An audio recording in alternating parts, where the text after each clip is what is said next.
brokerage firms quietly took steps to curb shorting against Reddit investor favorites. Goldman, Bank of America, Citi, and Jefferies. They all took action. In fact, Jefferies added, until further notice, Jefferies' prime brokerage will no longer offer custody on naked options. Now, here's the rub, folks. Naked shorting was made illegal after the 2008-2009 financial crisis. So the big question is, why is this still happening? Well, we're going to ask attorney advocate against naked shorting, naked short selling, Wes Christian is with us. And Wes, just first, if you can, for the audience, people who are unfamiliar, what is naked shorting? Well, first, Charles, thanks for having me. Naked shorting, simple version, is a seller sells stock that they don't have to a buyer who sees it in their account electronically, but it hasn't been delivered, and the buyer gives the seller money for ultimately nothing that was delivered. The simple version would be if you and I, Charles, took our car title and Xeroxed it 100 times and sold it to 100 people, and each of them paid us cash, but we only had one car. That would be a good analogy to what naked short selling is in Texas. That's a very good analogy. I like version, that. We call that stealing. So that's what naked short selling is. Okay. And that would explain how a GameStop could see 140% of the float shorted because the same stocks were de facto borrowed or not borrowed again and again and again.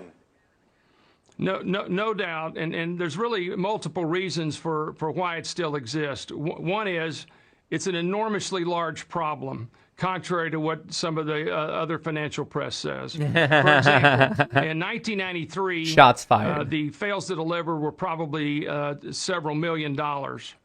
By 2003, those fails to deliver in the aggregate were about $6 billion. According to Suzanne Trembass's book, Naked Shorting Greedy, which came from the source of the SEC, just in 2 weeks in July, the fails to deliver were $17 billion. Wow. So at the end of the day, $17 billion in July. Dr. Rob Shapiro, former Undersecretary of Commerce, did many years ago. He's with Sonacon now.